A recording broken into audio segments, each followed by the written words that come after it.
Hey, welcome to the Winning Family Podcast with Rodney and Michelle Gage.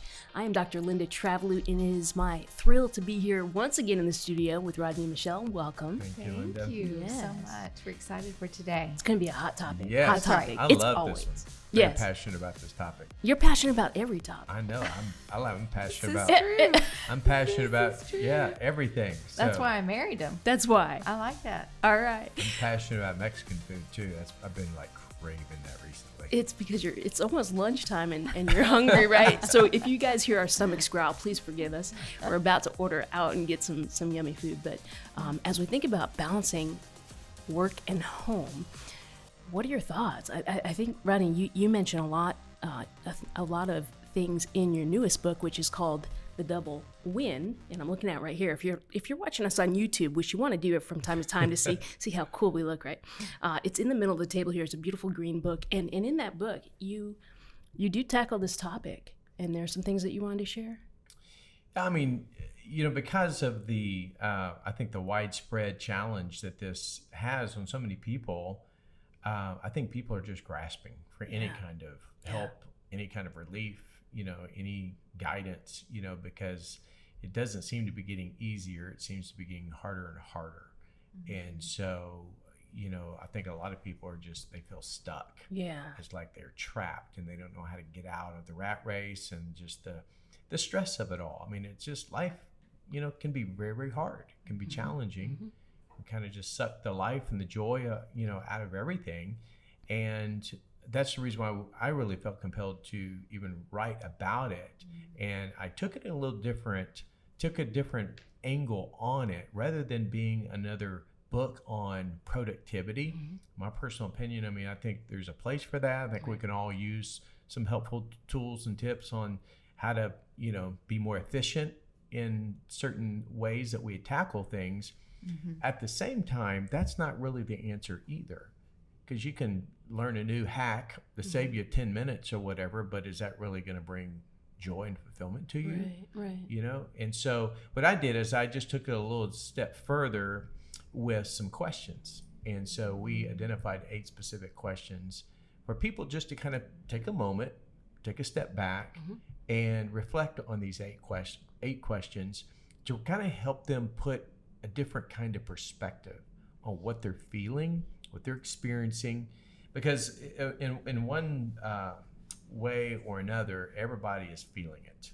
Yeah. And sure. Some obviously are maybe is intense more than others based on maybe their stage or season of life.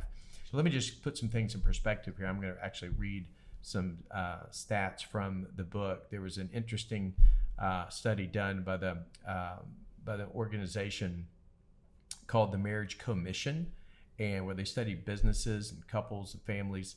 And it says businesses in America lose approximately $6 billion a year due to decreased productivity stemming from marriage and family difficulties. So what they're seeing is a lot of employers and just the whole work environment is causing more and more problems at home. And so therefore, if the home is not healthy, if the home is not going well, then their work performance suffers as a result, and vice versa. And so that's the really kind of the whole reality check of just how impactful it truly is when that stress and that overload is not only affecting the home life, but also the work life. 83% of U.S. workers suffer from work-related stress. U.S. businesses lose up to $300 billion yearly as a result of workplace stress. And stress causes around 1 million workers to miss work every day. Only 43% of U.S. employees think their employers care about their work-life balance. Yeah. Depression leads to $51 billion in cost due to absenteeism and $26 billion in treatment cost. I could go on, and I'll close with this.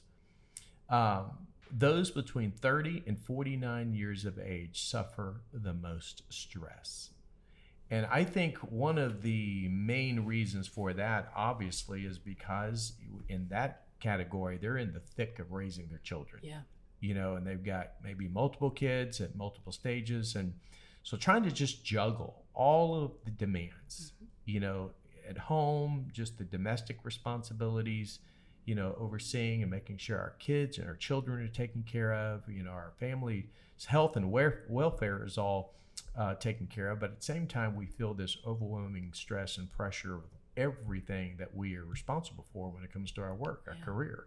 So it's this, challenge, and it creates, I think over time, if we're not careful, it can cause burnout. It can cause that place of feeling stuck where you're kind of in this black hole of being trapped. You just feel like there's no way out because of the financial challenges, that just the weight of it all, is just hard to bear. So yeah, we can unpack that more and just kind of talk through some things that hopefully will be words of encouragement to those that are maybe feeling stuck in that place right now. I think it'd be interesting for them to know the story behind the book, as far as when we first planted a church in Orlando almost 22 years ago. The stress was it was at a high, because we had a 4-year-old, a 2-year-old, and one that was just barely born. And so my plate was full with the kids, and I was blessed at that time that I didn't work outside the home. But Rodney was really running and gunning to get our church off the ground. And of course I was helping as much as I could, but there came a point where we were just not seeing him hardly at all. And I'm like, this is not working very well for us. But it's, and that was kind of like an aha moment where we had to kind of get our priorities in order and put some boundaries in place and our schedule in place, to where we weren't just working nonstop all the time, to where the family got to see Rodney a little bit. And now, even in our society today, most homes, the mom and the dad are working. That is uncommon if not both are working. So the intensity has grown. And also, not only are they working one job, a lot of people are getting a side hustle on the side of their main job. That's right. So That's right. how, putting boundaries and things in place, I think it'd be great for you to talk to us about how you think we can do that, and the priorities, what we call what we put in place prior to all the little itties in our life and our family schedule. Our kids are involved in so many things. The pressure is on. Yeah. There's just so much pressure on the family and the home right now. Well, I think we have to take a step back. I think evaluate, and that's why I say it's, another gadget, another app, another little productivity, hack is not going to deal with the issues at hand that people are struggling with. And so that's why I think it's a deeper issue. It is. And I think we have to understand, most importantly, what is I literally open the book with the whole question of what is your motive? What is driving you? Like, why are you having to be in that place that you're in? And there are probably a lot of reasons why we allow maybe ourselves to be in that situation. And so now that's where a lot of people just feel stuck, and there's a gazillion different examples of what I'm talking about. And a very real fact is that you have a lot of young adults who maybe just graduated from college, maybe even went on to get their MBA, their master's, or whatever. They're starting their career, and here they are starting their career year 1, year 2, and they still have a mountain of college debt that is weighing them down. And so the stress of that, because they want to be able to do other things, but at the same time they can't, because they're still having to work through paying off the past. And then you have those who are just driven by whatever motivation that they have to achieve, so that they can have this, or they can live there, or they can drive that. And so obviously that can only get you so far in terms of fulfillment. And then you've got those who are in that place too, where they're forced because of circumstances where they feel like if I don't do this, we won't be able to survive. Right. So it's that pressure, it's that catch-22. And so I think we have to take a step back and ask ourselves, am I believing some lies that we in our mind feel or maybe have convinced ourselves that are true, but maybe, let me give you an example. Like for sometimes we believe the myth or the lie of like, well, there's just not enough time to do it all. I have to put 40 plus hours at work, and I've got X amount of kids. My kids are demanding X amount from me, and it takes so much time to do this or do that, just to get from point A to point B. And so, well, the question is why are we trying to get from point A to point B? Is that really necessary? What did we say yes to? Yeah. And so there are a lot of things that we have to we have to evaluate. A lot of times people will say, well, we're just so busy right now. Well, why are you busy? Yeah. Who forced you to be busy? That's right. And can there be adjustments made where it's put really more in perspective? And it goes back to what Michelle just stated on priorities, and then, a lot of people will just rationalize and justify, and they'll say, but what I'm involved in or what I'm pursuing right now is really, really important in my life. I mean, this is going to be the stepping stone to get to where we're trying to go. Well, there's always going to be a stepping stone. There's always going to be, an uphill challenge. It's like, I love what John Maxwell says is, the road to the next level is always uphill. And it's true.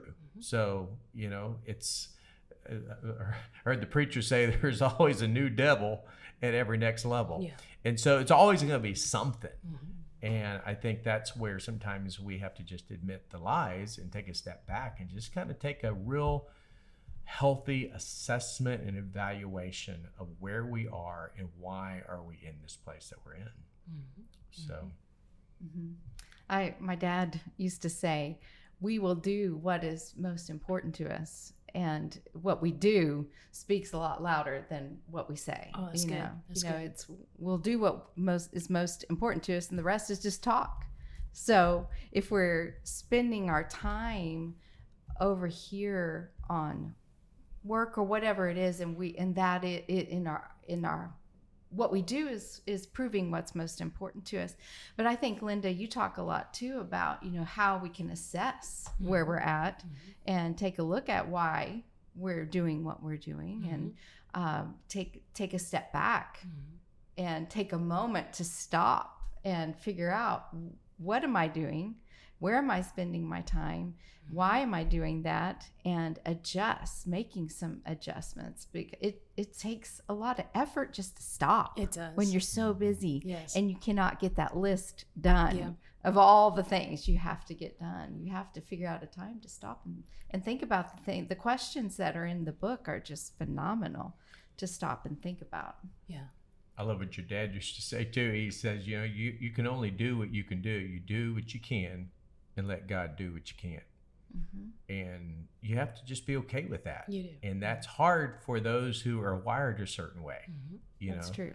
And but I do feel for the the single parents. My heart goes out to those who are, man, they're just juggling, they're carrying so much, and they are maybe in a place where they have really no options, right? And the cost, of childcare, just all that's involved, it's a lot, right? And so mentally, emotionally, it has a huge effect on our lives. That's why depression is, such a major consequence of all of this and the burnout factor that it has. But at the same time, a lot of people feel depleted in their relationships because they just don't even have time to do the things that really replenish them. Right. That kind of fills their cup. Right. And so everybody's in that place, sadly and unfortunately, where they're just running on empty. And looking for ways to get that cup filled. Yeah. And I think, Michelle, you mentioned something about stopping and just taking a beat, right?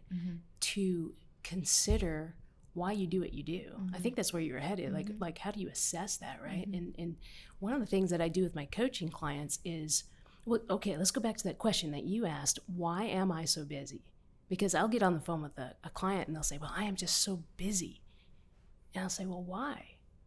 And then just, you can actually even, so you can just take some time to think, okay, why am I so busy? And then do that exercise 7 layers deep that Simon Sinek is famous for, right? Just ask yourself that question 7 times to get to the root of why you are so busy, and then determine, is that what you want to live with? Are you busy for the right reasons? But we have to take time to think in order to get to that place. And I think that's what's lacking, especially if we're not in balance, right? We're working so much we don't have time to actually sit still for a few moments and think through. Yeah, I also think that the whole mindset or belief that there's a place of balance, I almost feel like there's a myth to that. Yeah. I think that's this elusive carrot that we're chasing after. Yeah. It's like, okay, I finally figured it out. I got 50% I'm going to be at this place and 50% over here in that place. And now I've got the perfect, I struck the perfect balance. And I think it really comes down to how, A, it starts with the why. And I think B, I think it also comes back down to, okay, well, how much is too much? How much is enough? And how can I manage my energy level so that I'm really focusing more, knowing that every day or every week is a sprint. And life in many ways, I heard someone say, it's not a marathon, it's really a series of sprints. Yeah. And so we have to learn how to manage the sprints and knowing what pace is fast enough and healthy enough and sustainable for a certain amount of time. Right. And for certain seasons. Yes. Yeah. Just a quick example. When I was working on my master's and PhD, my husband and I got together, and before I even began those 2 programs, we realized that I was going to have to enter into a season where it was like nonstop for a few years, because I was working full time. We had 2 children, school-age children, and to add 30 hours of study and classes on top of the workload and the family life, we knew that had to be temporary. It wouldn't be forever. And that's what got us through, right? We both, it was our commitment for me to pursue that path, but we had to realistically look at the trades we were going to make. That meant he was going to do more of the housework. He was going to do more of making meals and taking care of the kids so that I had time. But we knew I would have less time with the family, and we were okay with that for a season. We geared up for it, I guess is what we could say, like you were just sharing. But knowing that it's temporary, it's a season, and it's a sprint, and after the sprint's over, we're going to stop and catch our breath. Right. So that's one of the ways that we tackled that sprint. But is that what you're referring to? The idea of... Yeah, absolutely. I mean, that's the whole thing of just there's going to be trade-offs. In fact, there's a chapter in the book we actually talks about who does what by when. That's good. And it's basically dealing with the responsibilities of the trade-offs. And again, going back to a single parent situation, unfortunately, they may not have the luxury, of, a spouse that can help make up certain areas. So therefore, there's even a greater dependency where they find somebody, and that might be, a family member, it might be a trusted friend, it might be whatever means of support. But it's in those seasons where we maybe are in a full sprint, but we cannot, that's why it's called a sprint. You can't sustain that pace, that speed, in the course of a 26-mile marathon. It's impossible. That's right. So you've got to be able to manage the pace, the tempo, the rhythm, so that it is a healthy, sustainable rhythm that you can manage. And I think too, just getting wisdom from people that can help you from a different perspective, just fresh eyes and ears that can say, okay, well, let's look at your schedule, let's look at your commitments, and let's see what we can do. Well, you just kind of take an audit of your life, your calendar, and how can we start chipping away? How can we let go of some things? How can we delegate some things?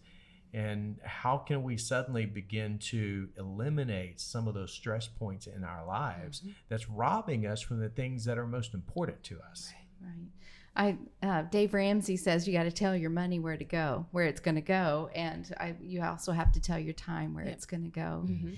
Some of the highest achievers that I know that achieve well at work and at home, they are extremely good at telling their time where it's going to go. Yes. And they're very disciplined at when they get up and when they go to bed and how they spend those moments. And I think it's just really important that we get to choose. That's right. You know, we choose daily, and it all compounds. What we do daily is really the most important things that we do. And I think what you're talking about, Linda, as far as the seasons and knowing when at the end of that sprint I'm looking forward to something that I'm going to have time with my family. I can make it to the end of this sprint.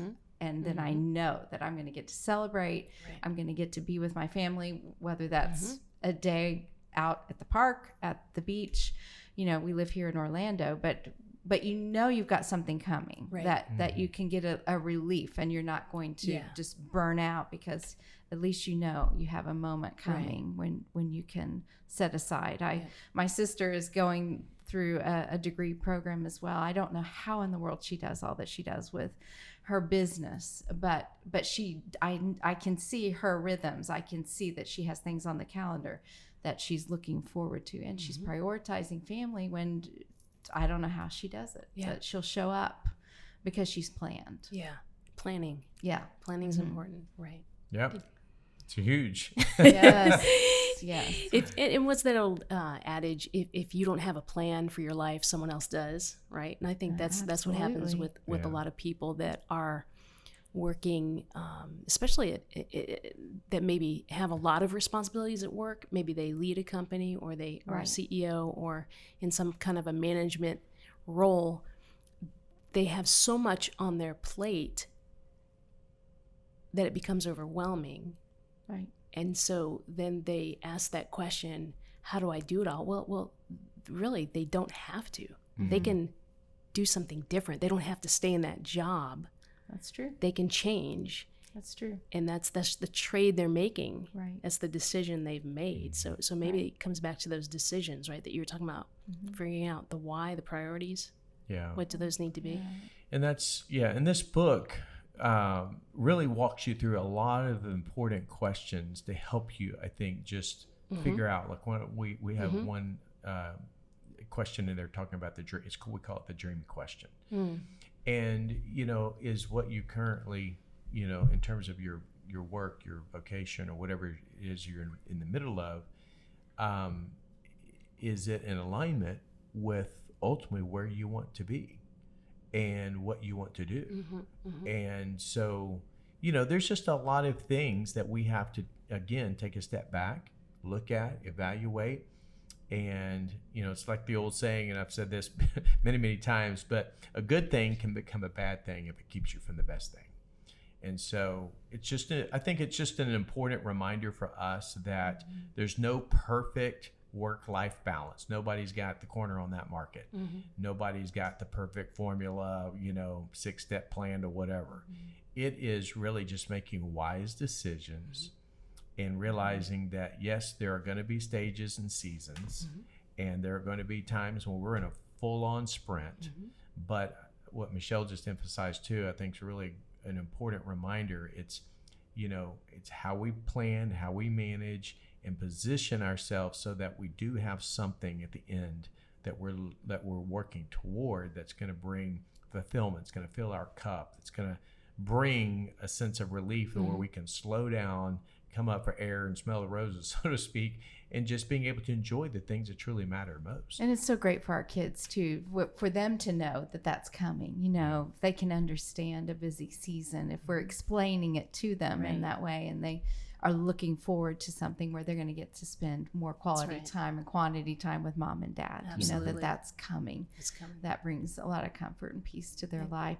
And the book, The Double Win, is phenomenal book. We also have a masterclass that you've taught, Rodney, that's in our portal. And if you're a part of our monthly mentoring program, you also get access to that. So you can go to thewinningfamily.com and see all of those things, because this would be such a great thing to work through as a couple, as a single parent. I know that we have a friend that we interviewed in this book who's a single mom, and she talks about how she worked through some very difficult seasons in her life. So it's a great book, but I encourage you to go to thewinningfamily.com, because it's just such a great resource for you to work through, because we can't talk about it in just one podcast. Right. It's a huge subject. Give you a little glimpse. And good to know, too, that it is for all types of family units. Right. Whether you're married or single parent, there's information in there that will help in any scenario. Yes. Yeah, absolutely.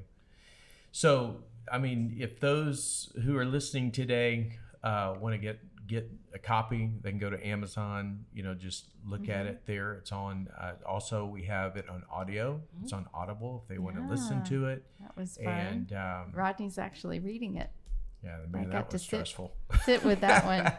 That was good. That was fun. But yeah, I just, my heart goes out to people who feel trapped and don't know what to do. They feel stuck and they're looking for some answers and really just some alternatives when it comes to how to undo maybe what has been done and ultimately get to the place where they can find real joy and fulfillment and start winning again. Right. At home and at work. Right. That is the goal. Yep. That's right. Well, we're so glad you joined us for this episode of The Winning Family. We'd love for you to share this episode with your friends, because we know you know some folks that need this information. It would be a blessing to them. So, hey, be the hero in their life and share this episode. You can text it to them. You can email it to them. Share it on social media too, right? And speaking of social media, Rodney and Michelle love to get DMs.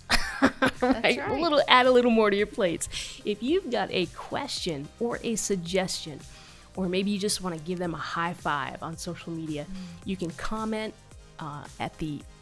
You do have an Instagram channel, right? We I've do. seen that. The Winning Family. Yeah, Rodney and Gage Facebook. or Michelle Okay. Gage. Yeah, on Instagram and Facebook. Awesome. Yeah. And then DM them with your questions, because they will address those in future episodes. So we're so grateful that you guys have poured into our audience today, and thankful for you.